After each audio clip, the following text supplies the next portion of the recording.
یہ جو گانا بجانا ہے، یہ جو موسیقی ہے، یہ اسلام میں حرام ہے، اس کی قطعاً گنجائش نہیں ہے۔ اور اگر کوئی، ایک تو گانا بجانا حرام ہے، اور اگر کوئی اسے جائز سمجھے گا، کوئی اسے جائز سمجھ کر کرے گا، اجی کوئی بات نہیں، آج تو خوشی کا موقع ہے، آج تو سب جائز ہے۔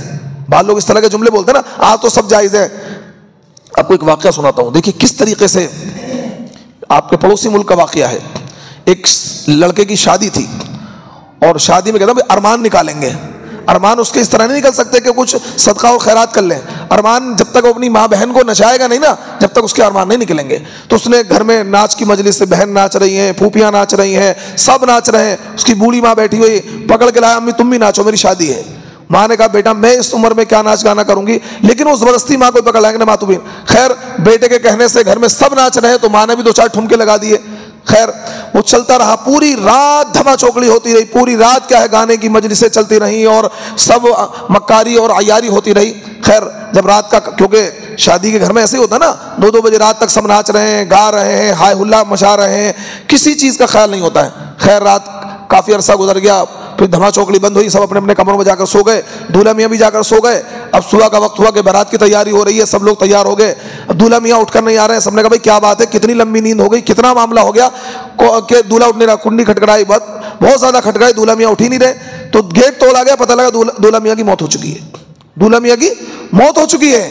وہی دولہا جو خوشیاں رات میں کیا ہے ناچ رہا تھا، تھرک رہا تھا، بہنوں کو نچا رہا تھا، پھوپھیوں کو نچا رہا تھا، جس نے اپنی ماں کو بھی نچایا، اب کیا ہے جہاں اس کا کیا ہے صحرا بن کے اس کی بارات جانی تھی، اب اسی ٹائم اسی کیا ہے اس کا جنازہ جا رہا ہے۔ اسی ٹائم وہ سارا کا سارا ماحول جو مکاری اور عیاری کا ماحول تھا، اور جہاں خوشیوں کے شادیانے بج رہے تھے، اور جہاں گانا اور میوزک بج رہا تھا، خوب خوشیاں منائی جا رہی تھی، سارا ماحول کیا ہے آنسوؤں میں، غموں میں تبدیل ہو گیا ہے۔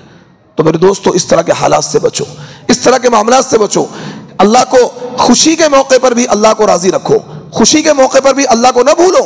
آج مسلمان کا حال کیا ہے، جب یہ مسلمان غریب ہوتا ہے، یہ میں بہت پوائنٹ کی بات بتا رہا ہوں کیونکہ مجھے 14 سال ہو گئے امامت کرتے ہوئے، میرا رابطہ عوام سے زیادہ ہے، کہ اماموں کا رابطہ عوام سے زیادہ پڑتا ہے۔ جب یہ غریب ہوتا ہے تو سنت و شریعت کی بات کرتا ہے۔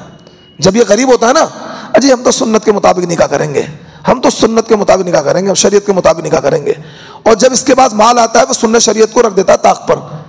سنت پھر تو کیا جی ہم بڑھیا شادی کریں گے اور بہترین شادی کریں گے، جب سنت و شریعت کی بات نہیں ہے، یعنی پھٹی پر مجبوری میں سنت و شریعت کی بات کرتا ہے، کیونکہ ہے ہی نہیں۔ ہاں کوئی مالدار آدمی، کروڑپتی آدمی، نہیں جی ہم سنت کے مطابق نکاح کریں گے، کوئی دھما چوکڑی نہیں ہوگی، کوئی لاؤ لشکر نہیں ہوگا، سادگی کے ساتھ مسجد کے اندر نکاح کریں گے، آسانی کے ساتھ نکاح کریں گے، کم خرچ والا نکاح کریں گے، اسے مانا جائے گا ہاں دیندار۔ اب کیا ہوتا ہے، اکثر مسلمانوں کا حال ہے جس کے پاس کچھ نہیں ہے وہ تو کہتا ہے سنت کے مطابق نکاح کریں گے، اور جس کے پاس مال ہے وہ سنت کے مطابق کی بات نہیں کرتا ہے۔ یہ مسلمانوں کا حال ہے۔ اللہ رب العزت ہمیں عمل کی توفیق عطا فرمائے۔